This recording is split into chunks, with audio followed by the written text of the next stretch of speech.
Bueno, buenas tardes a todas, a cada una, a unos pocos que somos y que tenemos que ser más. Pero bueno, esto también refleja la composición social del profesorado, que es de lo que yo más puedo hablar, y también de la justificación, o buena parte de la justificación del patriarcado, esta distribución desigual de la participación, del interés, que se está revirtiendo y es interesante, pero esta mañana justo estuve en un espacio de formación con directivos en Hurlingham, porque además de ser docente, hago un trabajo de extensión con las escuelas de Hurlingham, y hoy fue sobre educación sexual integral con los directivos y directivas, y bueno, y quizás quería empezar por ahí, porque yo creo que existen cambios importantes en torno a la ESI. Digo, vengo con una perspectiva alejada de lo demoníaco, o sea, hay perspectivas que dicen que estamos como en el infierno y estamos en el peor de los fondos, y yo creo que no. Yo creo que se ha avanzado de manera importante en torno a estas cuestiones, y lo demuestra el termómetro en la calle, pero también recorriendo espacios con docentes. Suelo recorrer mucho. No estamos ni de cerca en el paraíso, pero eso no significa reconocernos en el infierno. Y me parece que eso es interesante porque, digamos, la subjetividad neoliberal nos impone una lógica demoníaca que se ensambla muy bien con esa perspectiva dinosauria de los amantes de todo tiempo pasado fue mejor. Y que no dicen lo que piensan y esconden su verdad. Hay un enorme temor. Hay temores a la erupción de un sujeto inesperado, como dice genialmente el trabajador social Alfredo Carballeda, pero también hay un deslizamiento semántico que no dice lo que se piensa, solo asoma lo políticamente correcto, y yo creo que profundiza de modo ayornado y con lógicas de mercado, y algo de neurociencias, pero también de autoayuda, en torno a engañar y esquivar la verdadera democratización de la sociedad. Y entonces estamos en tiempos complejos en donde hay que dar batallas en el campo de la distribución material de oportunidades, pero también en la distribución de la palabra y en la distribución de las oportunidades simbólicas. Y yo acuerdo con esto que decías de que no es poca cosa cómo se nombra en la escuela. Bourdieu decía claramente que quien nomina, domina. Por lo tanto no es menor el modo en que se nombra. Yo querría primero subrayar o fortalecer que la ESI es un derecho. Me parece que ahí hay algo para sostener y defender de manera profunda, digamos, ¿no? La ESI es un derecho, y que sea un derecho supone plantearla a contramano de un privilegio. Y en tiempos como los que estamos viviendo, en donde hace casi 4 años hay una lógica deliberada por naturalizar los privilegios, está bueno pensar qué significa en la ESI naturalizar los privilegios. Y por un lado significa, sin decirlo, pero a través de las políticas, aceptar lo habitual como cosa natural y hacer el cambio de forma en las palabras. Acá seguramente hay muchas y algunos docentes. Estamos plagados de belleza literaria en los diseños curriculares. Yo creo que el desafío de estas horas es ser quirúrgicos o quirúrgicas para achicar la distancia entre lo que se dice y lo que ocurre. En todo caso, siempre aprendiendo de las pibas y los pibes que nos dicen y nos demuestran que aprenden mucho más de lo que ven que hacemos que de lo que le decimos que hagan. Con el dedo así, ¿no? Porque la herencia del adultocentrismo y de la lógica de la imposición también está interesante para pensar en la ESI. Por lo tanto, yo creo que en este último tiempo, si bien se ejerció la ESI, fue más bien reivindicando y trayéndolo y haciéndolo presente al genial Hugo Mirón, fue más bien un derecho torcido. Entonces, fue más bien un derecho edulcorado, digamos, ¿no? Porque existió, ya se cae, ya está totalmente erosionado, pero existió una lógica discursiva en la que no se cerró ningún programa. La ESI no se cerró como programa. Tampoco se cerraron los cursos que el famoso y reconocido social y pedagógicamente espacio de formación permanente de nuestra escuela tenía desde la ESI, tampoco se cerró. Lo que no se explicita es el alcance. Es decir, si vos tenés cursos de la ESI para 2000 docentes, es claramente una pantalla que lo que oculta es a la ESI como un derecho social, y lo que se mantiene es una cáscara, en todo caso, para seguir siendo políticamente correctos. Pero si estás, digamos, llegando a un mínimo de ínfimo proporción de docentes para capacitar y formar, no estás ejerciendo la responsabilidad principal como Estado garante del derecho de la ESI. Y también permítanme decir que las leyes son fundamentales, pero a veces están a la izquierda de la sociedad, por decirlo de una manera metafórica, y me parece que a veces nos conformamos con algunas leyes que son herramientas fundamentales, pero puntos de partida. Yo creo que la batalla cultural está recién comenzando, por decirlo de alguna manera, y aquellos y aquellas que estamos convencidos de que la ESI es un derecho que hay que garantizar, en todo caso tenemos que ser responsables de que se haga carne el derecho y no simplemente conformarnos con escucharlo como declaración de principios. Y ahí hay una distancia de lo que ha ocurrido y lo que tenemos que hacer. A mí me enorgullece haber formado parte de un ministerio que ha desarrollado hasta ahora las políticas más intensivas en torno a la ESI. Y de paso, permítanme que les diga, porque a propósito de estas lógicas de la manipulación de información del INDEC anterior y del actual, y de, en todo caso, desconfiar de cualquier tipo de información, hay un material que sacó hace muy poquito el actual Ministerio de Educación en convenio con la UNICEF, de un estudio que coordinó la destacada, a mi entender, especialista en género Eleanor Faur, y ese estudio tiene cuadros comparativos para que los vayan a mirar, búsquenlo, se llama, no me acuerdo, ESI en Argentina, pero es de fin del año pasado, y muestra la inversión monetaria, que no es menor para mirarlo en estos tiempos, de la ESI desde que se sancionó la ley hasta el 2017, que abarca casi el 2018, que abarca el estudio. Y bueno, los momentos de mayor inversión fueron exactamente entre el 2013 y el 2015. 2015 fue el único año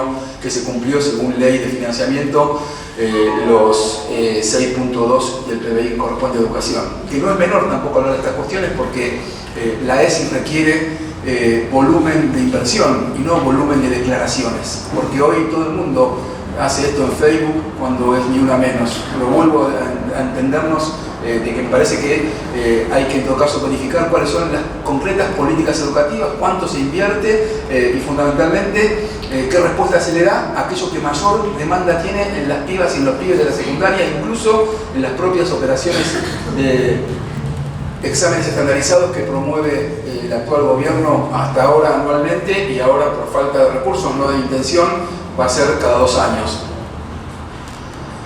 Yo creo también, y pensando en que el espacio de convocatoria, Julia, tenía que ver con formación de formadores en género, y yo tengo más que ver con lo primero que con lo último, en cuanto a especialidad, yo creo que está bueno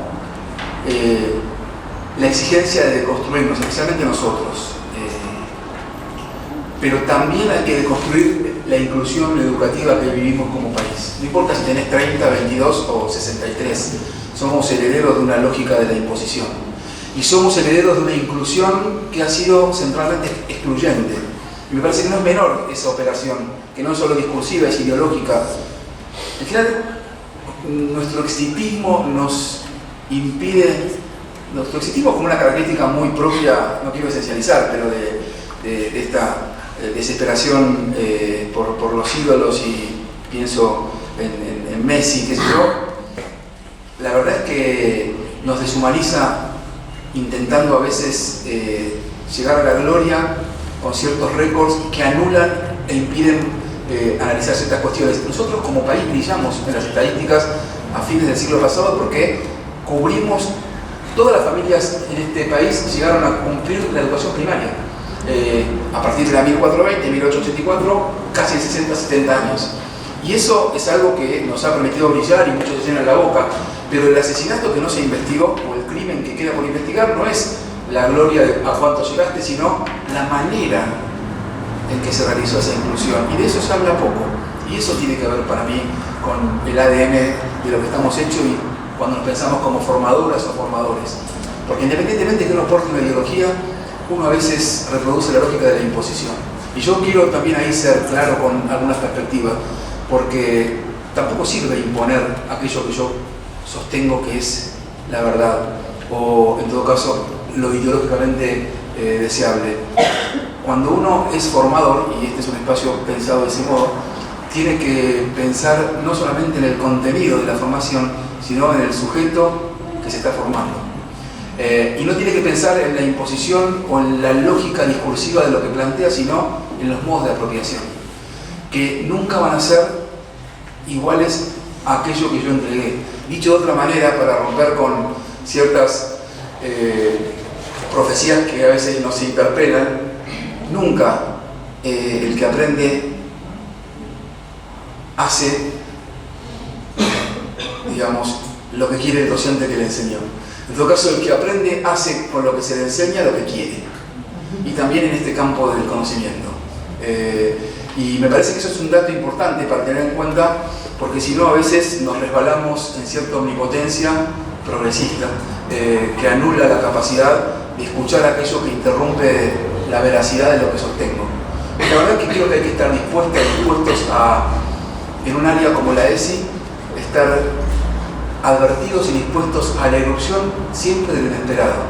Y que si la ESI es un derecho siempre con fecha de vencimiento. De hecho, hay cuestiones que hay y deben aprenderse de manera permanente. Entonces, me parece que el desafío de pensar desde las políticas públicas en educación y desde un gobierno que ojalá sea distinto en poco tiempo, la ESI en perspectiva de derecho supone salir a disputar culturalmente un modelo de inclusión excluyente que a veces sigue vigente. Lo voy a decir de otra manera, y disculpen el ánimo provocador, pero tiene que ver con la posibilidad de pensar juntos y juntas y no simplemente con pelear por pelear. Hace poco fui a Santa Fe a un congreso del sindicato y ese día estaba Bolsonaro en la Argentina y justo comentan que había una movilización en la ciudad rechazándolo y yo me tocaba justo hacer uso de la palabra y me quedó picando y dije que yo rechazaba de cualquier modo a un misógino, violento y racista como Bolsonaro, por más que lo hayan elegido democráticamente, pero que me parece que a veces no alcanzaba con declarar y aplaudirnos de que se lo estaba rechazando en una movilización en la ciudad de Buenos Aires. Que el desafío entre docentes, aquellos que estamos vinculados a la formación, va más allá y tiene que ver con pensar la bolsonarización pedagógica de la sociedad. En todo caso, el problema no es solo Bolsonaro, sino los bolsonaros que hay en las salas de profesores y en las salas de maestras, y peor aún, el bolsonaro que tenemos cada uno adentro. Me parece que es algo que está bueno para pensarlo, porque si no, a veces, incluso en nombre de la progresía, el demonio lo ponemos afuera. Y me parece que está bueno revisar qué hay de esa lógica de la imposición adentro de cada uno y de cada uno de nosotros, en nuestra propia herencia. Por eso la ESI plantea centralmente, y aquí hay docentes que trabajan muy bien en torno a este enfoque integral. ESI tiene que ver con la integralidad, y es porque justamente apunta a revisar las biografías. No puede un docente participar de la transformación de la escuela secundaria si no revisa su biografía y su lugar como adolescente en aquella escuela que tuvo otras coordenadas. No puede alguien trabajar sobre la ESI si no revisa su propia biografía como persona y sus vínculos con quienes se crió, con quienes formó pareja o con quienes no pudo formarla, con quienes lo filió una relación de maternidad o paternidad. Ser docente y alumno es una relación de filiación, igual que cuando una abuela se convierte en la abuela de, y el otro más chiquito en el nieto de su abuela. Son relaciones de filiación, nadie las aprende de movida, en todo caso son construcciones históricas, situadas. Y la verdad es que, por eso yo quiero hablar hoy de la diferencia. Yo creo que somos herederos de un sistema educativo que es repulsivo a la diferencia. La diferencia cotiza muy bajo en la historia del sistema educativo. De hecho, el o la diferente rápidamente está ligado a la rareza y se le atribuyen ciertas componentes, incluso hasta de contagio, en la historia de la escuela, ¿no? Y en ese sentido me parece interesante y quería compartir un pequeño corto que en tiempos... Ah, esa es una buena pregunta. No, yo lo saqué en tu gesto, pero pensé que estaba... No, a ver. Espera, a ver. Pensé que estaba... No me di cuenta. Bueno, si no importa. No, pero sería bueno verlo. Ya no hiciste. Ahora ya está, claro, ya no puedo volver para atrás. Bueno, mientras probamos, aprovecho el tiempito. ¿Por qué digo esto? Porque somos herederos de una inclusión en donde la idea era que todos adentro de la escuela del mismo modo. Somos herederos de una lógica de una inclusión que fue siempre equivalencia de homogeneización, no de democratización. O sea, inclusión como homogeneización.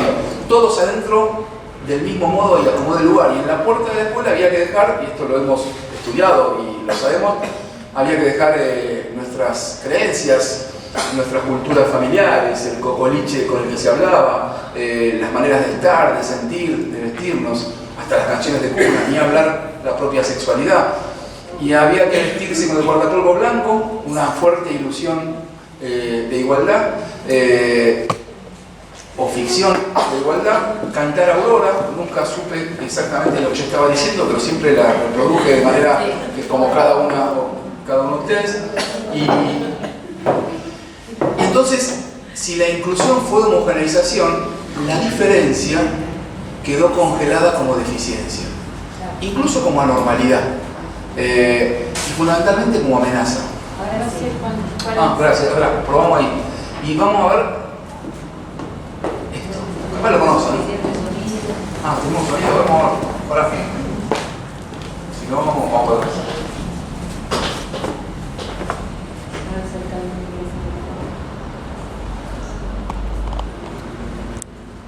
No. Espera, hay una posibilidad acá que es... ¿Este es el sonido? Sí.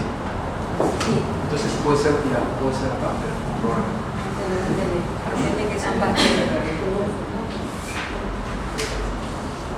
sonidos...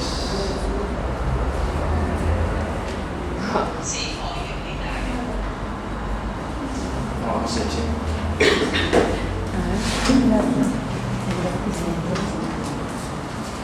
Vamos, pero... Ahí está. A ver, ahí está. Salida del altavoz. Ahí está. ¿Será esa? Auricular también. ¿Auricular? Dale. A ver si no somos nosotros. Vamos.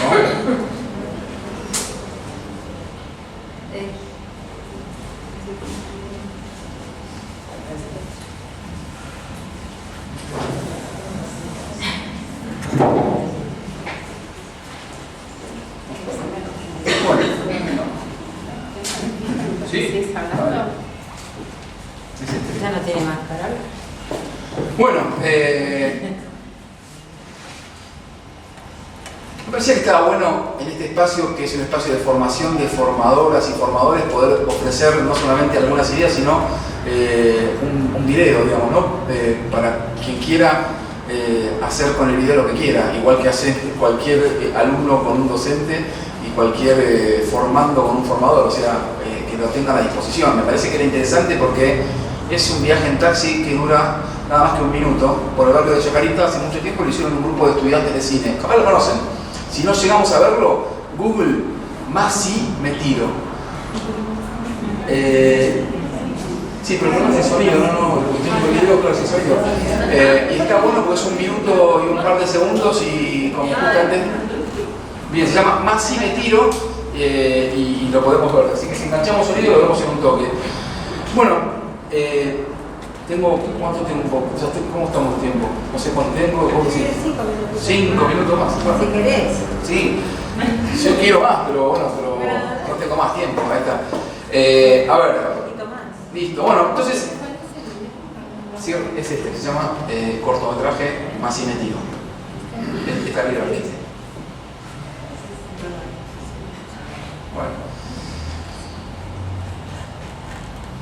Bueno, entonces yo quería, quizás el año pasado también hice este comentario cuando la invitación de la misma actividad, y me parece interesante dejar claro que nada, en pleno le digo la dirección de mi casa. bien, ahí se hace. No me dice la calle. Tiene foto, la ficha no tiene foto. ¿Vuelvo acá? ¿Se escucha algo o no? Sí.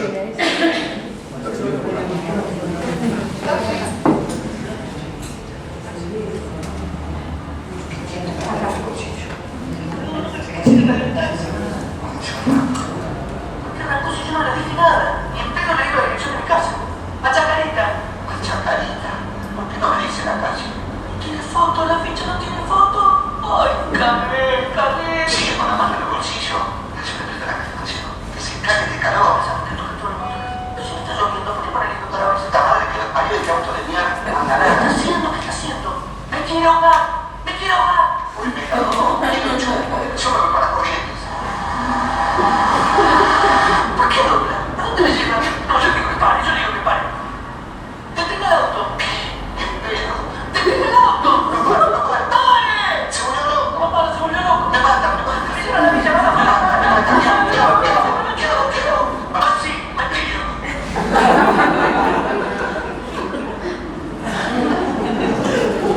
Un minuto 9 segundos, es cortito, es el más metido. Dos tipos, década del 90, porque los taxis eran una 9, digo, uno rápidamente saca y dice, esto es viejo. Y me parece que está bueno porque esos dos adultos porteños, uno es un chofer del taxi o el dueño del taxi, el otro es un pasajero, no se conocen. Sin embargo, parece que se conocen desde siempre, porque cada uno tiene milimétricamente calculada la acción del otro. Y me parece que está bueno para justamente, primero decir que estos pibes, estos tipos, fueron a la escuela, estuvieron en la escuela. Y yo creo que está bueno pensar en una situación tan cotidiana entre adultos, para en todo caso preguntarnos qué puede hacer la escuela con esto. Y para cerrar, quería cerrar criticando fuertemente dos frases del sentido común pedagógico, con una idea o con un par de propuestas, así como traje más metido. Y seguramente son cuestiones que ustedes han debatido, no tengo dudas, porque infiero y tengo la sensación de que aquí hay presente personas que vienen trabajando hace mucho tiempo, batallando en la lucha callejera, pero también en la lucha profesional en torno a la igualdad de género y a los derechos de todo tipo. Y pienso que así como somos herederos de una escuela adultocéntrica, de una autoridad de la imposición, también me parece que esta idea de que la escuela es el segundo hogar y la maestra es la segunda mamá, son dos ideas interesantes para batallar. No para ponerse enfrente a ese ocasional persona con la que tenemos que discutir, desdeñando o riéndonos de esa frase, sino desarmándola. Es parte de esa deconstrucción, porque yo no discuto el valor afectivo que algunos portan cuando dicen esa frase, con genuina intención, sino que creo que, como vivimos un tiempo de profunda despolitización de la vida cotidiana y de la anulación del conflicto como algo inherente a la condición humana, me parece que está bueno poner bajo sospecha esas frases que justamente nos ligan al amor romántico que vos criticabas, que no es otra cosa que la inferiorización de la otra o del otro. No tiene que ver con el amor solidario, ¿no? O con la pedagogía del amor que creemos que hay que siempre estar desenfundando en tiempos en que a algunos se les ocurrió que hace poco existe la educación emocional, o sea, como si no venimos trabajando las emociones y los afectos. En todo caso, aquellos que venimos trabajando consideramos las emociones y los afectos como un asunto profundamente político. Entonces ahí es donde les hace ruido y les molesta a aquellas portadores de apellido como Prat Guy cuando hace capacitaciones en la provincia en nombre de Vidal para explicarle a las docentes y a los docentes que es un recreo emocional, ¿no? Y cuando le piden un ejemplo dice cuando una mujer va al shopping. Un recreo cerebral, ¿no? En tiempos en donde parece también que hay que separar el cerebro del cuerpo. Pero vuelvo y digo, no, la maestra no es la segunda mamá.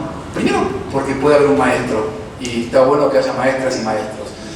Y segundo, porque es una condena anticipada que define que cualquier mujer tiene que ser mamá, y no una elección que le corresponde a cada quien. Y en segundo lugar,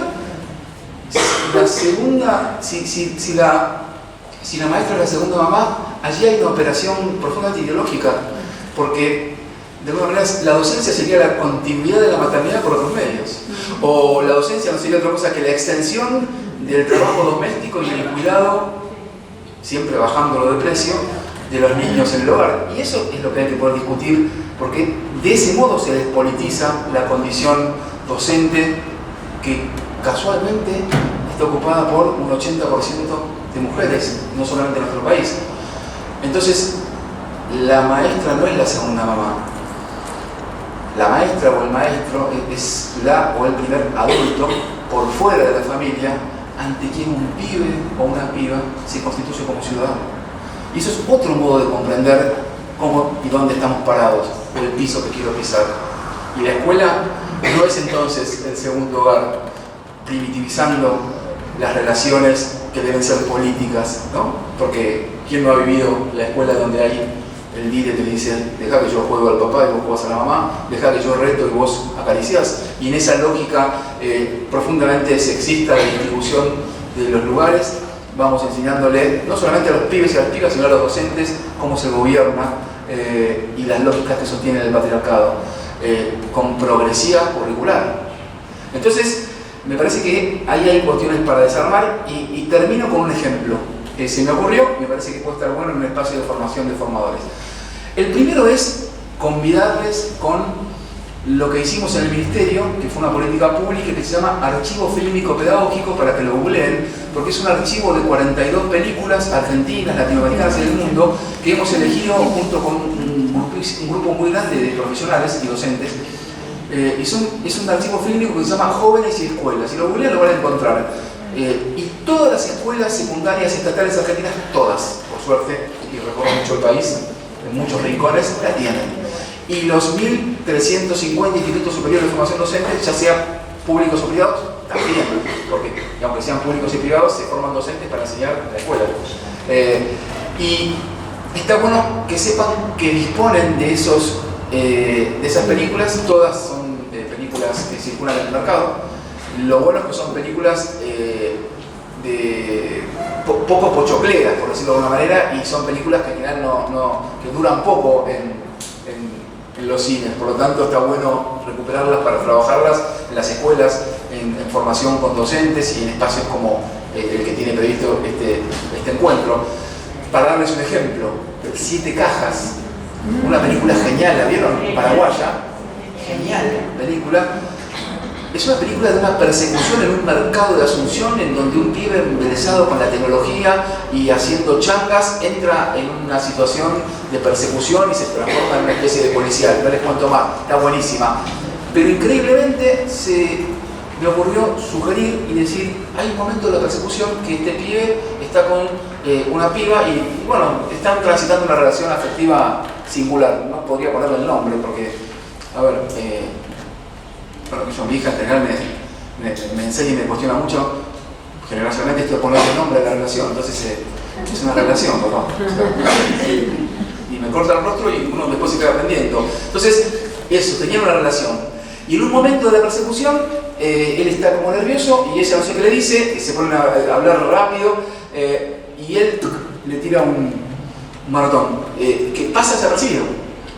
Y yo decidí, trabajando con adolescentes, poner pausa. Porque nadie repara, es una situación que pasa y preguntar, ¿qué pasó ahí? Bueno, y me decían los pibes, un correctivo, como...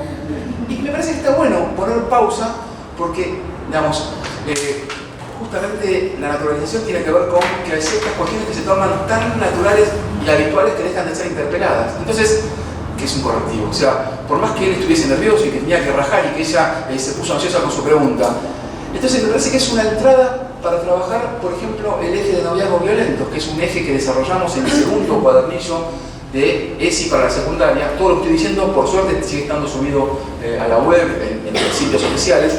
Entonces, tomar esa escena, que dura también 1 minuto, y agarrar el cuadernillo y trabajar con los pibes y las pibas. ¿Qué supone construir, vivenciar noviazgos o relacionarse con otros en estos tiempos? ¿Qué supone encarar una relación de amor?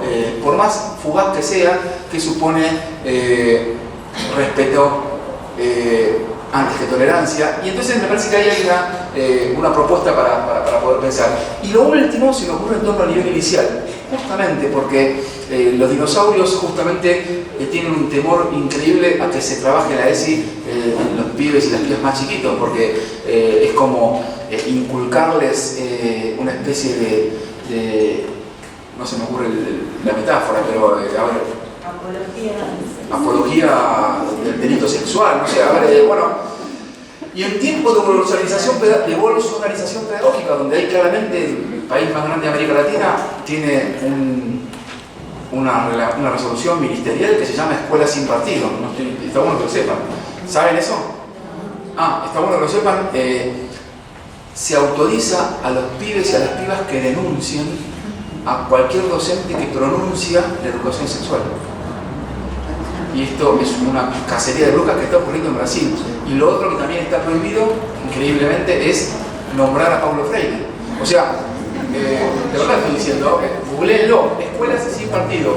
Entonces, Bolsonaro, y lo hacen en nombre de la neutralidad. Así lo explican. Ahora es genial como en nombre de la neutralidad se pretende neutralizar a los demás, porque esa es la lógica. Entonces, digo esto porque me parece que es importante tener en cuenta que la humanidad está volviendo a andar por caminos profundamente arriesgados y peligrosos. Esto de que los genocidios y los holocaustos son parte del pasado, perdón que le diga, la estigmatización del diferente como deficiente fue la antesala de acribillar a 7 millones de judíos en Europa a mitad del siglo pasado, y si podemos también vayamos a Turquía y pensemos en el genocidio armenio, y me parece que son cuestiones para poder pensar, y la escuela es un lugar clave, y esto ni hablar. Y cierro entonces con la experiencia de educación sexual integral con los más chiquitos, a propósito de que creo que la ESI justamente lo que enaltece es que cualquier pibe y piba es ciudadano cuando está en la escuela, y no se es ciudadano cuando se sale del 5º año. Digo, para no resbalarse en esas lógicas dinosaurias que nos hicieron comer como enorme amague del derecho disfrazado de cualquier cosa menos del ejercicio pleno del derecho. Se me ocurrió pensar que una docente o un docente trabajando con la sala de 4 quiere desarrollar una técnica plástica determinada. Entonces propone la técnica determinada y vamos a escuchar una música mientras hacemos esa actividad. Esto pasa frecuentemente en nivel inicial, ¿de acuerdo? ¿Hay docentes de nivel inicial acá? Bueno, se me ocurre, no sé, en sala de 4, pienso, ¿y qué hago para empezar la música? Voy a YouTube y pongo, hice eso, canciones infantiles. Porque yo dije, bueno, voy a buscar, voy cerrando, las más famosas, las más escuchadas, las más populares, entre comillas, digamos, ¿no? Bien, y me encontré, puse canciones infantiles, al minuto 7 me encuentro una canción sobre un pato. La retienen, porque yo no la voy a cantar porque se va a empezar a ir y yo quiero que te escuchen, pero y dice en una voz en off, hay un pato y atrás 2 patitos y la voz en off y la canción dice: tu pata yo vi muy lejos de aquí, y canta: tu pata yo vi. Entonces como que le está diciendo: tu pata yo vi muy lejos de aquí. Y había lo mismo que con 7 cajas. estamos dibujando, pintando, trabajando con los pibes de sala de 4 y pongo pausa. Y le pregunto a cada pibe y a cada piba de sala de 4, ¿tus patas yo vi muy lejos de aquí? ¿La pata es del pato? Los pibes miran, se convierte eso en un plenario, en una discusión casi parlamentaria. Y seguramente con mucho más nivel que buena parte de los parlamentarios que tuvimos hace poco, el año pasado. Entonces, seguramente una pibita discutirá con un pibito y la docente podrá decir, una dirá, bueno, sí, mi papá dice que sí que la pata es del pato, y mi tío también. Y va a ser otro y dice, no, otra vez la sala de la pata no es del pato, la pata es de ella. Y esa es una discusión.